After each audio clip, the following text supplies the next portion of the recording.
Bom, pessoal, boa noite. Espero que esteja tudo bem com vocês. Vamos dar início à aula de hoje, né? Para começar, pessoal, vocês viram que eu comentei aqui no grupo do WhatsApp que eu enviei comentei lá no Solar, né? Cada um dos rascunhos que vocês me enviaram, né? Então, vocês já podem olhar lá os comentários que eu fiz, certo? E assim vocês vão poder melhorar ou o vídeo ou o texto que vocês estão fazendo para o Medium. E aí eu mudei, né, a data de envio para sexta-feira. Nessa quinta-feira agora, de novo, a gente não vai ter aula síncrona, certo? Está preparada uma atividade de DNS, tá? Que eu vou explicar rapidinho aqui no final da aula, ok? Bom, então, para começar, pessoal, eu vou, na verdade, corrigir o exercício de atraso que a gente fez, né? Deixa eu ajeitar aqui a tela certa para eu botar para vocês.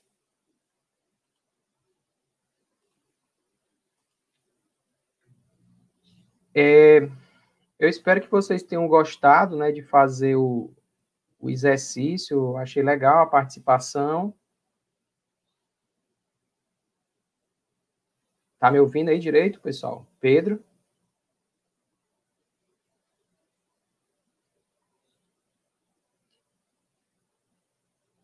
Estão me ouvindo aí, pessoal? Pedro disse que mutou meu microfone. Foi não, cara. Acho que é porque eu fiquei sem falar e tu achou que mutou. Então, pessoal,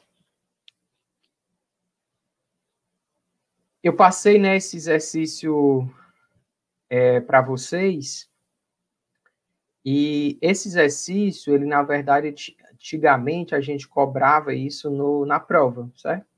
Uma das coisas que caía na prova era esse exercício, né? Em sala de aula, a gente fazia essa simulação, brincava um pouquinho com os dados, né? Espero que vocês tenham feito isso em casa, tá? Bom, a ideia é para fazer com que vocês entendam os conceitos de atraso, porque não é tão simples, né? Eu imagino que quando eu expliquei, vocês já estavam cansados, porque teve aquele momento mais intenso sobre a internet no Brasil, né? Então, eu imagino que nem todo mundo prestou atenção nos conceitos, e eu acho que o exercício ajudou nessa questão, né? Para responder, então, aqui para vocês, eu saí trazendo respostas que vocês postaram lá no Solar, tá? Então, por exemplo, o primeiro item, né, da questão 1 é qual é a diferença entre atraso de propagação que é o propagation delay, né, e atraso de transmissão, que seria o transmission delay. Bom, a Letícia, ela respondeu, e eu fiz umas pequenas adaptações, mas basicamente a resposta dela, ela disse o seguinte, ó, os atrasos, eles se diferenciam à medida que o atraso de transmissão é a transformação do bit para a tecnologia do enlace, né? Ou seja, vai ser o momento que vai demorar para aquele equipamento pegar a informação que estava em binário na memória, no buffer dele, e transformar aquilo ali em algo que possa ser transmitido naquele meio físico, né?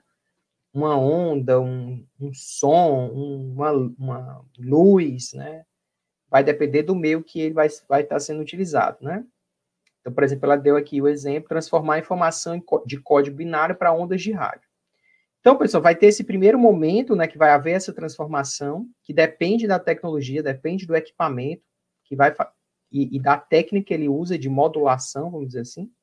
Depois, aquela informação que foi codificada naquela tecnologia, vamos dizer assim, ela vai precisar se propagar no meio. E aí é isso que, esse tempo que ela vai demorar, que vai depender exclusivamente dessa velocidade que esse meio escolhido permite se propagar e da distância, que vai computar o que a gente chama de atraso, certo? Então, por exemplo, quando você tem cabos submarinos, o que está acontecendo, né? Você está aumentando o atraso de propagação, porque as distâncias são muito grandes, né? Sei lá, imagina o bit, ele vai ter que passar por todo o Oceano Atlântico para chegar, por exemplo, daqui até a estação que tem lá em Portugal, por exemplo, que recebe uma fibra ótica que sai daqui de Fortaleza, certo?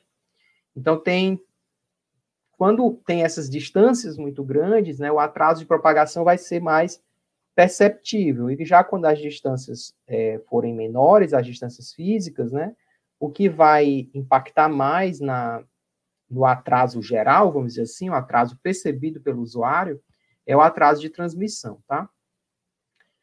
O item B, então, ele perguntava, né, em relação à figura, né? Vai ter algum exemplo em que o cabeçalho do pacote, ele chega antes do final do pacote sair do transmissor, né? Isso é possível, né? Então, naqueles exercícios que eu tentei mostrar para vocês das caravanas, né? Que depois vocês pegaram o material do livro, vocês vão ver que tem aquele mesmo exemplo que ele também resolve, ilustra bem isso, né? Tipo, o primeiro carro da caravana, quando a velocidade de propagação é muito grande, a distância é pequena, ele vai chegar primeiro, ainda vai ter carro que ainda nem saiu da primeira pedágio, né? Casinha lá de pedágio. Isso se deve ao quê? Que o atraso de transmissão, ele é muito maior, ou é consideravelmente maior, que o atraso de propagação, certo? Então, o Vitor que deu como resposta o seguinte, ó, nessa primeira configuração, né, o que vai acontecer? Se você olhar bem, o propagation delay foi de 0.003, 0.03, e já o total delay foi de 0.190. Se vocês diminuírem, vocês vão ver aí que tem um atraso de 160, 0.160, só de transmissão. Então, o que vai acontecer? O primeiro bit, né, os primeiros bits, eles vão chegar, porque eles vão se propagar muito rápido, e ainda vai ter bit que ainda nem saiu do transmissor, certo? Deu para entender, né? Qualquer dúvida, pessoal, vão colocando aí no YouTube, que esse é o momento, tá? Qual é a diferença de vazão, largura de banda e jitter, né? Use as duas configurações da figura para ilustrar, tá? Então, pessoal, o que acontece? Eu peguei aqui a resposta do Luiz Carlos, que eu concordo em parte, fiz umas pequenas mudanças, mas basicamente também é o que ele escreveu. A gente escuta muito essa expressão largura de banda, velocidade da internet, né? Taxa de transmissão. Existe um pouco de mistura nesses conceitos, tá? Mas, assim, o que é largura de banda a rigor? Quando a gente fala largura de banda, a gente está falando da tecnologia daquele enlace, certo? Que seria a taxa de transmissão, né? Então, é a quantidade de dados em bits por segundo que é suportada por um enlace ou um canal. Isso é largura de banda, tá?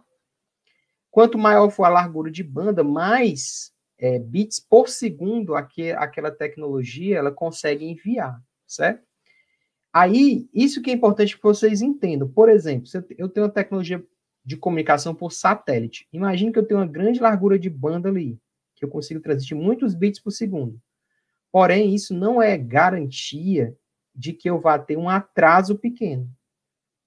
Porque pode ser que os comunicantes eles estejam em distâncias tão grandes uns dos outros, né? Vai ter que ir lá no satélite e mandar para o outro lado da Terra, que vai haver um atraso. Isso aí vai impactar nos tipos de aplicação, por exemplo, aplicação de tempo real, né? Videoconferência, né?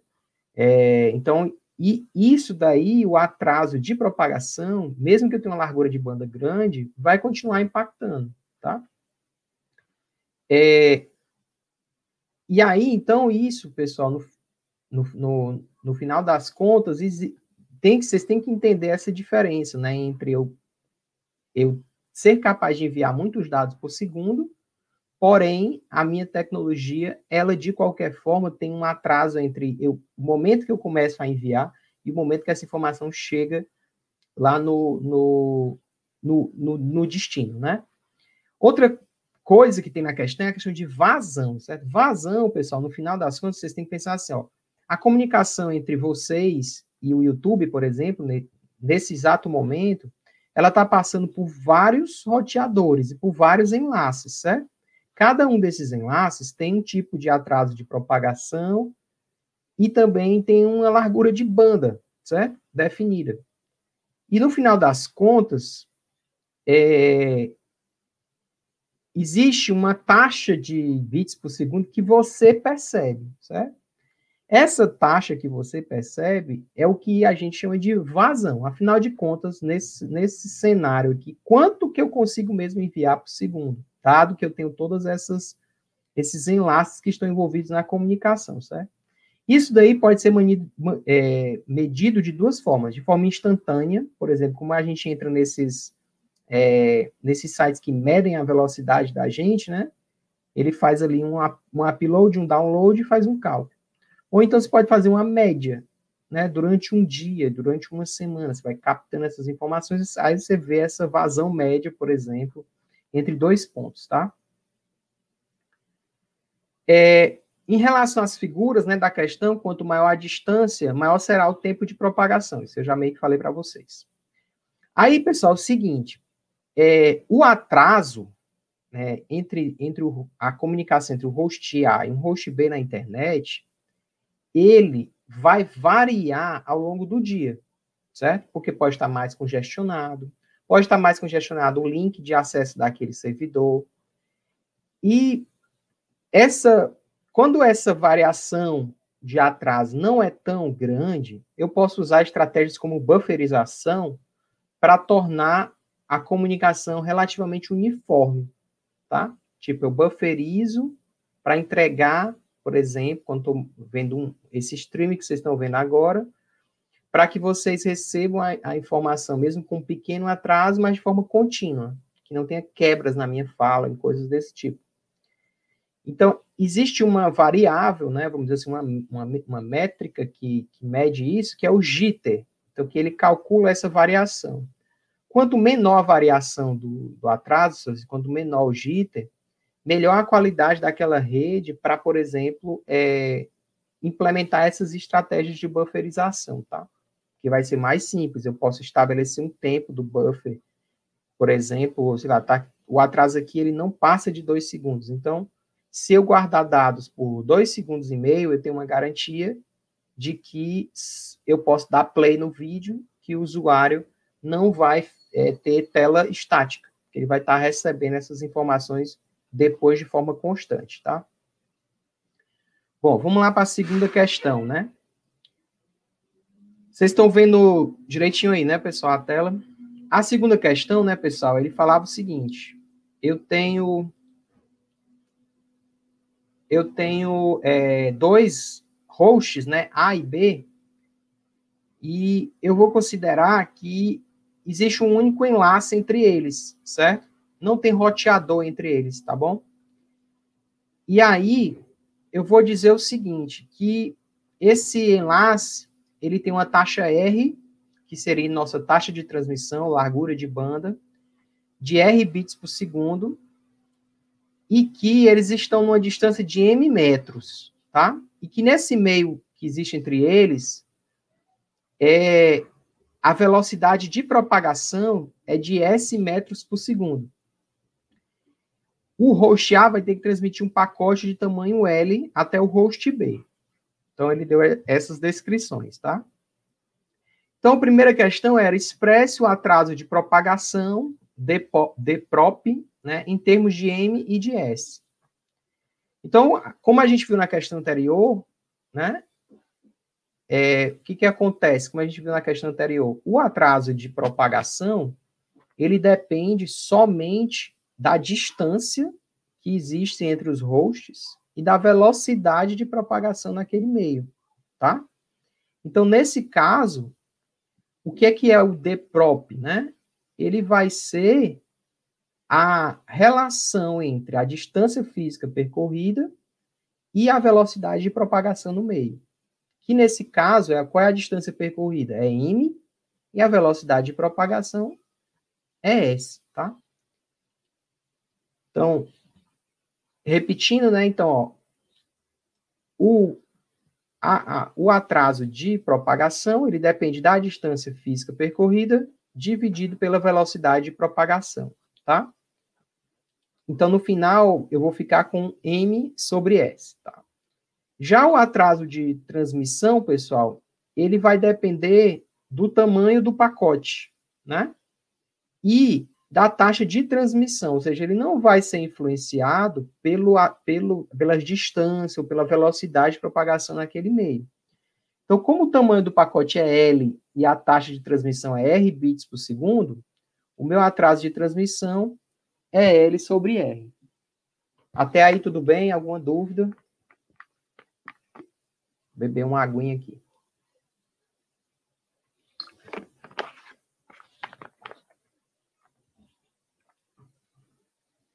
Então, sigamos.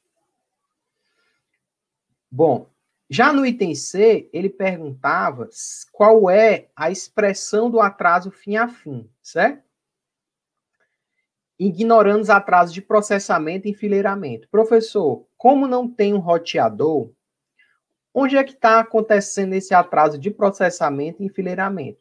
Vocês têm que entender que tem um atraso entre você apertar o botão de OK no seu navegador e isso começar a ser transmitido pela placa de rede do seu computador, porque vai ter ali um processamento e também existe uma fila local na sua máquina, porque tem várias aplicações que podem estar transmitindo os dados, né? O seu Trojan querido, que você nem sabe que está lá instalado, né? Está enviando dados o tempo todo, os protocolos de busca, né? Ou então outras aplicações, sei lá, o Google Drive, que esteja fazendo sincronização, o Dropbox. Então, você vai ter aplicações competindo que vão, então, jogar todos esses dados numa fila também de saída da sua máquina, tá?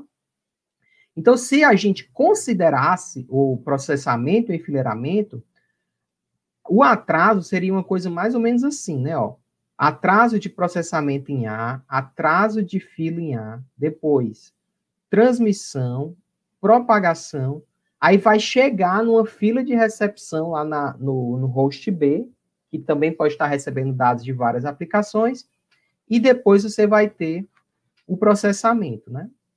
Então, pessoal, se a gente eliminar, né, como eu disse na questão, a gente tinha que eliminar os atrasos de processamento e enfileiramento, a gente vai chegar na expressão dtrans mais dprop, né? Que são os que a gente calculou antes, né? L sobre R mais M sobre S. No final das contas, se a rede não está congestionada, né? Ou se a sua máquina não está fazendo essa divisão entre várias aplicações, é realmente isso que vai acontecer. Vai depender principalmente dessas duas variáveis aqui, tá? Lá no Solar, ninguém respondeu o item D, E e F, certo? Então, eu vou colocar como desafio para quem me enviar isso aqui até amanhã, de forma correta, ganha um pontinho lá no final da disciplina, tá bom? Então, escutem aí, né? Ó, D, E e F. Quem me enviar até amanhã ganha pontinho na disciplina. Professor, envia por onde? Envia para o meu e-mail, tá? Que aí eu vou receber, já vou logo colocar a pontuação. Então, beleza. Então, para terminar, o item G, ele dava valores, né? Ele dava valor para distância não, desculpa, para velocidade, né? 200 mil quilômetros por segundo. Dava um pacote de tamanho de 1000 bits e um enlace de 28 kbps. E aí ele perguntava se existia, né, alguma distância em que o atraso de propagação e transmissão seriam iguais, né? De forma que, no final, o atraso seria o dobro, né? E aí, basta você igualar, como o Caio Eduardo fez aqui, né? Opa, o Henrique tem uma pergunta. Amanhã, que horas? Amanhã até meia-noite de amanhã. Tá bom, Henrique? Tá, então, voltando. O Caio, né, fez aqui a questão, ele igualou as duas expressões, né, de atraso, substituiu pelos valores, aí aqui foi o que eu comentei lá no grupo do WhatsApp, né, que tem que ter cuidado que o kbps, né, ele está em base 10, porque normalmente as coisas de memória, né, kbytes, gigabyte, eles estão na base 2, né? Então, na verdade, quando eu falo 1 kbyte, eu estou falando de 2 elevado a 10, ou seja, 1024 bytes. Mas aqui, quando a gente fala em bps minúsculo, está se referindo realmente a bits. Então, 28 kbps são 28.000 bits por segundo, tá?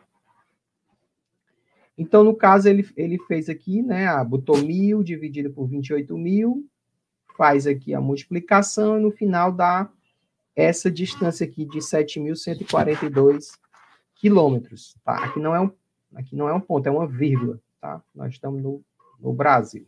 Beleza, galera? Deu para entender, né, João? Então, reexplicando, né? Quando a gente fala em velocidades, né? Quando a gente fala de velocidades de taxa de transmissão, se usa essa escala na base 10. Então, 28 kbits por segundo são, na verdade, 28.000 bits por segundo, certo? No caso, essas questões do livro, por exemplo, para brincar um pouco com isso, para torturar os alunos, ele vai botar o L, né, o tamanho do pacote, em bytes. Aí você vai ter que converter para bits para poder fazer esses cálculos, tá bom? Deixa eu agora botar aqui os slides sobre atraso, tá? Para a gente continuar aqui a aula. Um segundinho.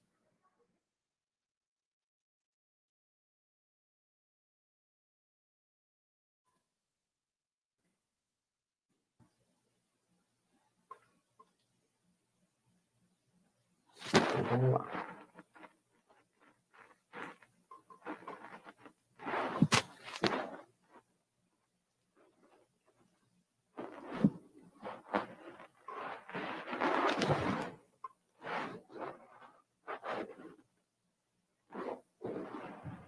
Então, pessoal, esse aqui, né, eram os slides que eu mostrei para vocês, né? E que tinha essa parte da analogia da caravana. E lá no final teve uma parte que a gente não viu, vamos ver agora, tá? Então, pessoal, como é que é, né, no final das contas, né, na internet, essa questão do atraso, né? Como eu expliquei para vocês, né, a vazão vai ser a taxa de transferência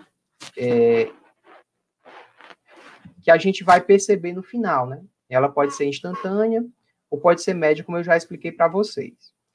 Aí uma coisa que é importante vocês entenderem é o seguinte: o que acontece quando eu tenho velocidades, né, taxas de transferências, vamos dizer assim, diferentes nos enlaces?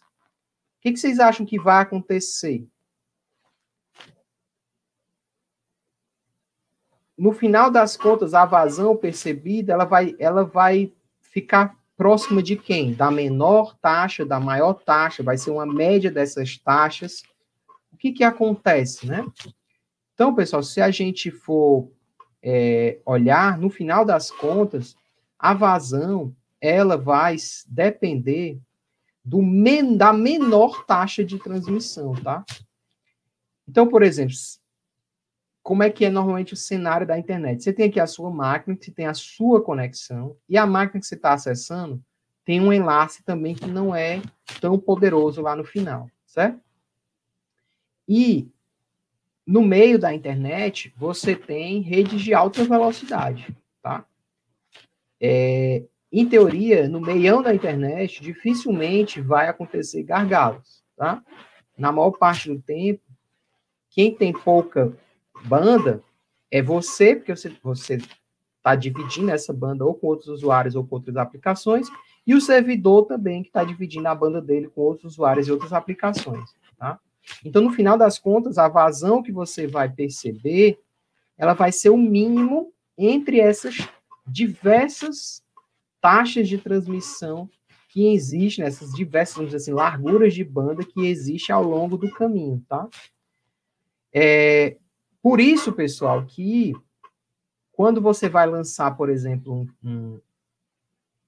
algo que tende a ter grande demanda, por exemplo, um site de compras de ingressos da FIFA, ou então um novo jogo que você vai distribuir, mesmo que você tenha uma largura de banda aqui muito boa, se você tem um único ponto na rede para disponibilizar essas informações, você vai tender a criar esse gargalo. Então, mesmo que as pessoas aqui nessa ponta tenham internet de altíssima velocidade, se tiver muitos usuários acessando o servidor, esse enlace aqui ele está sendo dividido com todo mundo. Então, a gente vai acabar tendo uma vazão entre esses dois hosts se comunicando, sendo dominada por essa vazão menor do servidor, tá? É por isso que existem as ideias de você ter arquiteturas distribuídas usando computação em nuvem, distribuídas inclusive geograficamente, ou então usando peer-to-peer, que vocês estão acostumados para usar para compartilhamento de coisas legais, né? Mas essas infraestruturas, elas também servem, por exemplo, para fazer essas distribuições de carga, para tentar exatamente maximizar essa escolha aqui, né? Porque aí eu vou acabar aumentando esse R4, por exemplo, para evitar que ele seja um gargalo. Espero que vocês tenham entendido, tá? Uma das maneiras, pessoal, de você perceber essas diferenças é usando um programinha chamado Traceroute, certo? O que é o Traceroute? O Traceroute, ele permite você, através de mensagens ICMP, descrever o caminho que um conjunto de pacotes está levando da sua máquina até um servidor, tá? Para isso, por exemplo, por default, quando você usa o Traceroute para um servidor de destino, ele vai enviar 3 pacotes, certo? E aí, ele modifica a mensagem desses pacotes para que, cada vez que ele passe no roteador, o roteador mande uma mensagem de volta. E com essa mensagem de volta, ele computa quanto tempo demorou.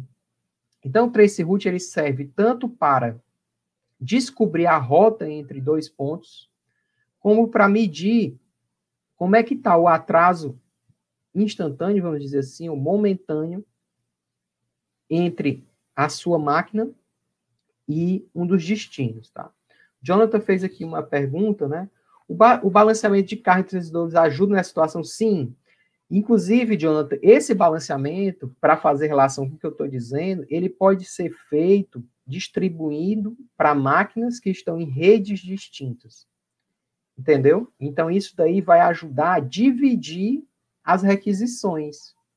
Porque eu posso ter uma máquina parrudona, capaz de responder às requisições dos usuários, mas a rede está virando um gargalo, porque são enviados muitos dados, por exemplo. Tá? Imagina um serviço que recebe vídeos para processamento ou coisas desse tipo, né? Então, isso aí poderia virar um gargalo, tá? Bom, então, ó, pessoal, para vocês entenderem como é que funciona o Traceroute, quem aí já fez um Traceroute? Quando a internet cai, a primeira coisa que a gente faz é ping Traceroute, né, para saber o que está acontecendo, onde é que tá o problema, né? Então, ele faz o seguinte, pessoal, você quer se comunicar com o destino, certo? Você tem o endereço desse destino, endereço IP desse destino. Normalmente, a comunicação, esse pacote, ele vai até lá. A rede vai encontrar um jeito de rotear esse pacote até lá, certo? No Traceroute, ele faz uma brincadeira. Existe uma propriedade que a gente vai ver mais na frente, chamada TTL, Time to Live, de um pacote, certo?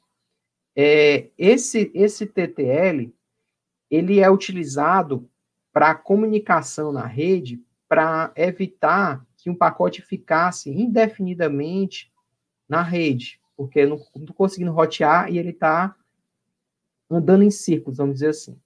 Então, cada vez que um pacote passa num roteador, ele é decrescido de 1, certo? E aí, quando ele chega a 0, o roteador ele sinaliza para a origem daquele pacote, dizendo, cara, não consegui entregar esse teu pacote, certo? Essa é a ideia do TTL. O traceroute, ele faz uso do TTL para saber a rota. Como é que eu posso saber por onde um pacote está passando? Basta eu sair mudando esse TTL. Eu vou mandar primeiro 1. Então, ele vai chegar no primeiro roteador, vai decrementar para 0, e aí esse roteador vai responder. Ei, cara, ó, chegou aqui um pacote teu. E eu não consegui entregar, continuar, porque deu 0. Aí a origem vai e anota o tempo que demora.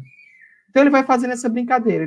Ele bota o TTL2, TTL3, até chegar no destino. Com isso, ele recebe informações dos roteadores que estão no caminho. E aí, no final, a gente vai ter uma coisa assim, ó. Por exemplo, aqui eu estou dando um traceroute da minha máquina, certo? Até, esqueci, acho que foi feito lá na UFC. De uma máquina da UFC até uma página do Google no Japão, certo? Cada nó que a gente está vendo aqui são os elementos que existem entre esse nó de origem, né, a máquina local, que a gente não está vendo aqui o endereço, e o destino 172.217.29.227. Então, perceba, para chegar lá no Japão, o pacote, né, os pacotes eles têm que passar por 12 roteadores, certo? Essas medidas que a gente vê aqui são os atrasos que demoram entre a máquina, de onde está saindo o traceroute, e esse roteador. Professor, por que tem 3? Porque o traceroute ele faz 3 vezes cada envio para permitir você ter uma visão de como é que está as condições da rede naquele momento, certo? O Jonathan disse que sempre faz ping no Google, né, para saber onde é o problema. É uma boa, né? Agora, se o Google aqui caiu, né, aí tu não vai saber, né? O Hugo está perguntando, então é assim que decide a menor rota de conexão entre a gente e o servidor? Mais ou menos, Hugo, e os roteadores, eles têm tabelas, né, de roteamento, e eles têm uns algoritmos lá que ficam buscando essas rotas e ficam tomando decisão podem tomar decisão baseado no tempo, por exemplo, na menor rota, ou então pode usar outras estratégias, como rotas pré-determinadas e coisas desse tipo, tá? Então, pessoal, repetindo, né? O que isso aqui quer dizer? A minha máquina local, quando eu fiz esse comando traceroute, ela enviou um pacote de TTL1 que chegou nessa máquina aqui, decrementou para 0 e me mandou uma mensagem dizendo, ei, cara, ó, tinha um pacote teu aqui que estava perdido. E aí, só que na verdade, o traceroute usa essa informação para ver quanto tempo demorou para o roteador me responder e qual é o endereço dele. Então, aí eu vou e anoto. Aí agora eu vou fazer a mesma brincadeira com TTL2, com TTL3, e aí por aí vai. Uma coisa importante para vocês perceberem, vai aumentando os atrasos, né? O que está acontecendo? Provavelmente aqui, ó, vejam, do 6 para o 7, houve um aumento de 40 milissegundos, ou aqui no caso foi de 80, né? Isso aqui é porque eu provavelmente, com muita e quase certeza, eu fui para um caminho maior. Um cabo submarino, por exemplo, atravessei um continente, passei por baixo do Atlântico ou coisas desse tipo, né? Existem aplicações, pessoal, móveis, que vocês conseguem ver, e ele mostra, inclusive, no mapa, onde é que estão esses endereços, tá? Então, isso ajuda bastante a entender essas mudanças. Beleza, vamos lá. Acho que esse era o último slide. Vamos agora para a partezinha aqui de camada de aplicação e a gente acaba a aula rapidez.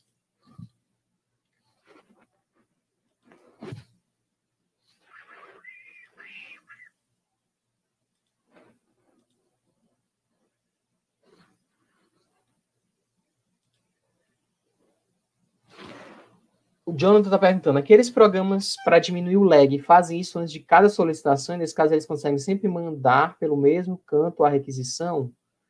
Jonathan, não sei se eles usam esse tipo de estratégia, porque é o seguinte, o que acontece? Quando a gente está na camada de aplicação, que é o que eu vou explicar agora para vocês, você não consegue influir em como vai se dar o roteamento da rede, certo? Quem vai decidir isso são essas entidades que administram esses roteadores no meio do caminho, certo? Nós, como programadores da camada de aplicação, de um jogo, coisa desse tipo, a gente não tem como influir nessa decisão. Então, provavelmente, esses softwares, eles utilizam outras estratégias. Ou eles têm protocolos próprios para enviar o dado de forma, por exemplo, mais compactada, ou então usando outras estratégias de replicação do dado, certo? Existem, por exemplo, uma forma que é você envia o mesmo dado para vários servidores. E aí, o mesmo dado, aí aquele que chegar primeiro, por exemplo, vai responder a solicitação mais rápido, você vai guardar essa solicitação, certo? Depois, tu coloca o nome do software, que eu posso procurar e te explicar direitinho qual é a estratégia, o protocolo que ele utiliza, tá? Mas, a rigor, é isso que eu até vou explicar aqui, a gente não controla como o RAID se comporta, tá? Então, beleza, galera, vamos aqui em frente. Então, pessoal, a gente acabou o capítulo 1 agora e a gente vai começar a lidar com coisas do capítulo 2, certo? O que é isso, né? O capítulo 2, ele versa sobre a camada de aplicação, que é onde está rodando os nossos jogos, as nossas aplicações web, nossos aplicativos mobile, certo? E essas aplicações distribuídas, elas vão utilizar de recursos da rede, na verdade, de socket, para realizar a transmissão, certo? A vantagem de ter aquele modelo de camadas que a gente viu da organização da rede é que a gente não precisa se preocupar com as camadas subjacentes. A gente não vai escrever código para as camadas subjacentes, certo? A não ser que a gente trabalhe numa empresa como, sei lá, a Tricom, que vai fazer placa de rede, ou então a Cisco, que vai fazer roteadores. Na maior parte do tempo, a gente vai estar escrevendo código para a camada de aplicação, certo? E isso quer dizer, pessoal, que como a gente está escrevendo código para cá, certo? Para a camada de aplicação, ó, essa nossa aplicação, ela tem um par que ela se comunica lá no destino. Então, ela não influi em nada no meio. É isso que eu estava tentando explicar aqui para o Jonathan, certo? Então, a gente não precisa, né, para a gente fazer coisas para se comunicarem em rede, a gente não vai precisar trabalhar programando nas outras camadas e nem precisa a gente intervir nos roteadores. A gente não vai precisar disso, tá? Pausa aqui para água.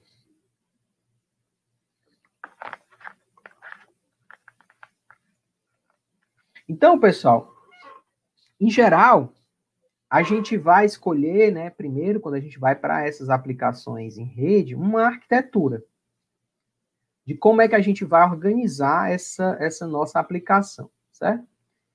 E aí, essa arquitetura, ela só interessa aos hosts finais. Quando eu falo host final, são as máquinas finais, né? Tipo, a máquina onde está o navegador web e a máquina onde está o servidor web. Os elementos que estão no meio, eles não precisam se preocupar com essa arquitetura, tá?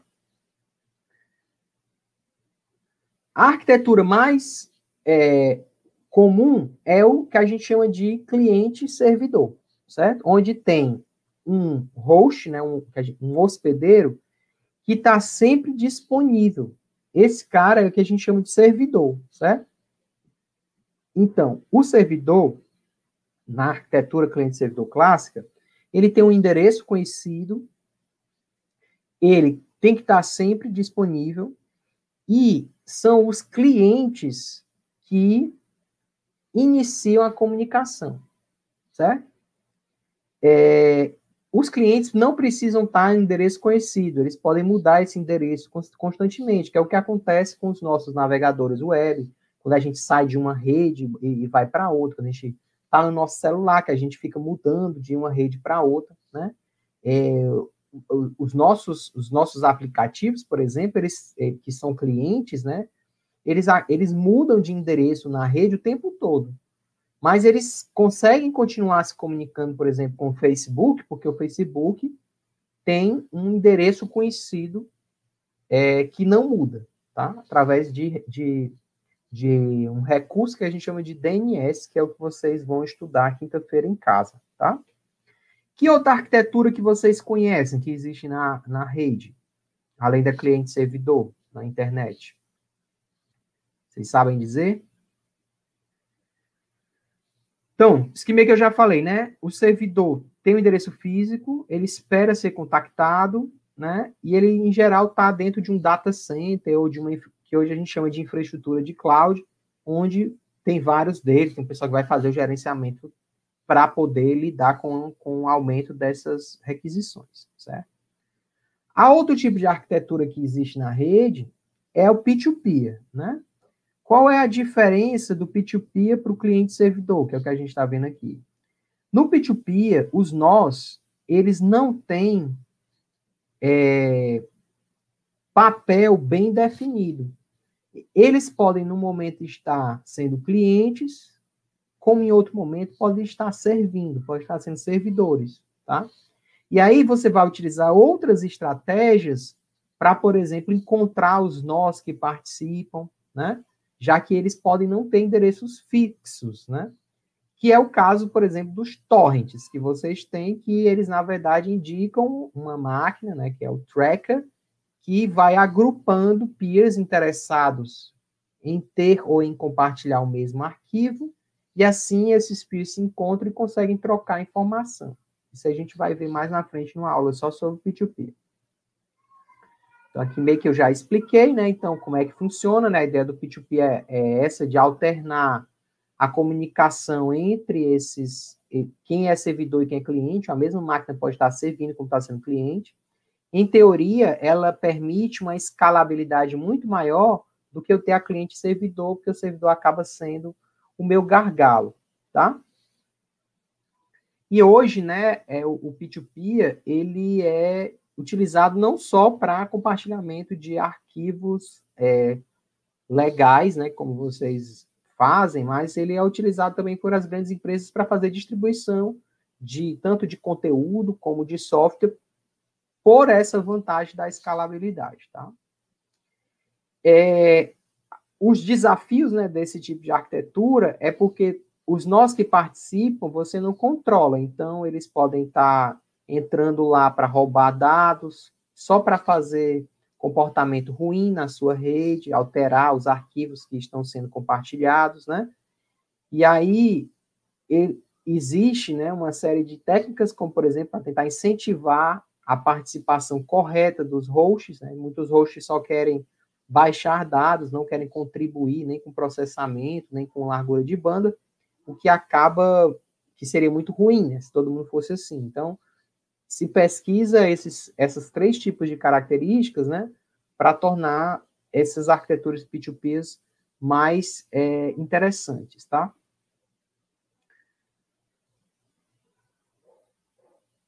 Bom, então, nos dois casos, pessoal, de qualquer forma, sendo uma arquitetura cliente-servidor ou sendo uma arquitetura P2P, você vai ter pares de processos se comunicando, tá? Um processo vai estar na máquina de origem e outro processo vai estar na máquina de destino. Se for no P2P, esses processos eles podem ficar alternando entre clientes e servidores, tá? E, pessoal, eles vão se comunicar através de uma interface fornecida pela implementação da pilha TCP/IP naquele sistema operacional, que é o que a gente chama de socket, certo? Então, para vocês entenderem, né, no final das contas, o que está acontecendo, que tem a ver com o que eu estava explicando também para o Jonathan, o que a gente vai ter é uma coisa desse tipo, ó. Você vai ter uma máquina rodando um processo, por exemplo, seu navegador web, e você tem lá um servidor rodando um servidor HTTP.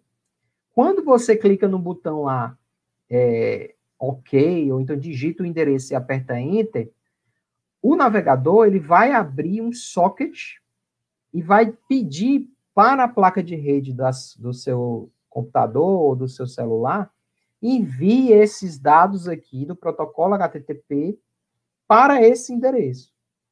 E ele não vai mais interferir em como vai ocorrer essa comunicação, por onde que esses dados vão passar, se eles vão ser divididos, se eles vão mudar de formato, não interessa. Ele vai confiar na pilha TCP/IP para fazer essa entrega para ele. Ele quer que o que saiu daqui como mensagem chegue do outro lado, certo? Isso a gente vai ver quando a gente for fazer as tarefas de socket, tá? Então, pessoal, todos os protocolos que a gente vai ver nesse capítulo 2, eles estão executando aqui em cima, certo?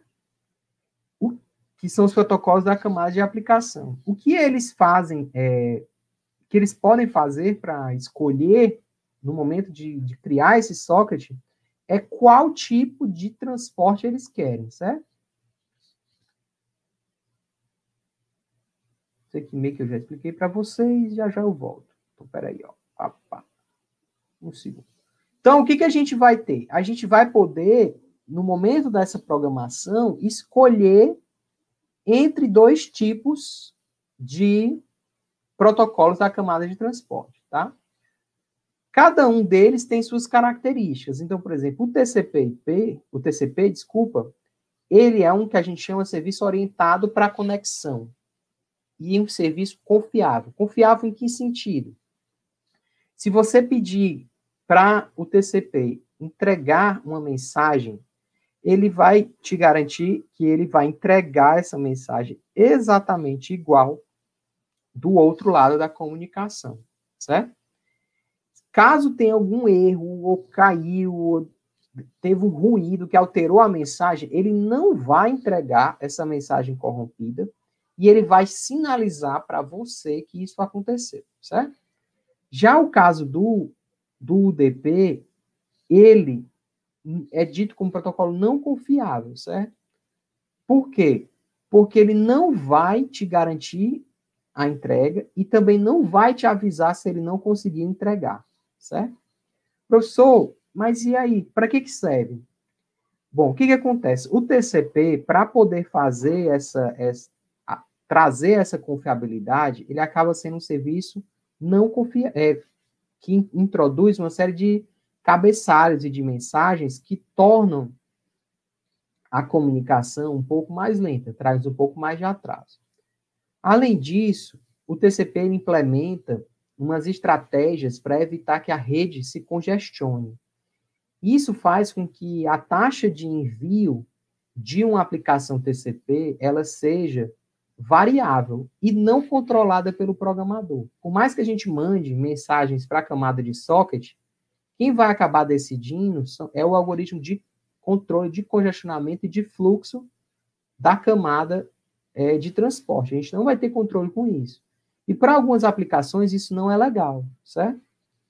Que é o caso, por exemplo, de jogos ou de uma transmissão de videoconferência, em que a gente quer ter uma taxa constante e a gente não está muito preocupado se parte da mensagem não chegar. O que a gente quer é que ela não chegue com atraso, que eu consiga dar essa vazão, tá? Então, o caso do UDP, ele não tem esses mecanismos de controle de congestionamento, então ele traz para a gente essa taxa, né, essa velocidade, permite a gente ter, em teoria, essa vazão constante, mesmo que ele não vá conseguir entregar no final todas as mensagens.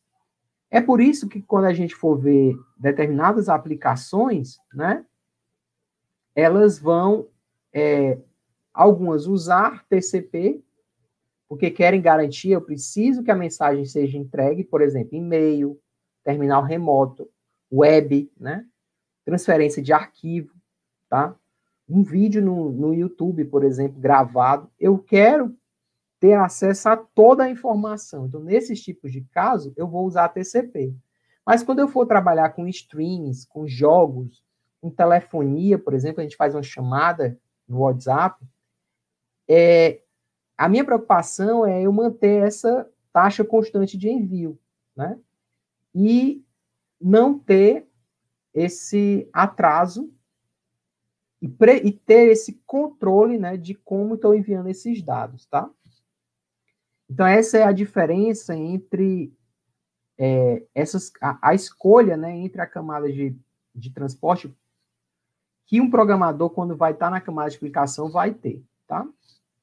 Então, recapitulando, né, se você precisa entregar as mensagens, né, de forma correta, então você precisa usar TCP. Se você tem maior preocupação com a velocidade, então você precisa usar o UDP, e claro, se a sua aplicação tolerar a perda, né? Bom, pessoal, um dos protocolos, né, o primeiro protocolo que a gente vai estudar é o DNS, tá? E o DNS, por exemplo, ele utiliza o UDP nas mensagens dele, porque ele está mais preocupado com a comunicação rápida. Em geral, são pacotes pequenos, tá? Como é que a gente vai fazer isso? Vai ser através de uma aula invertida, tá? Eu vou passar um material. A voz está falhando aqui.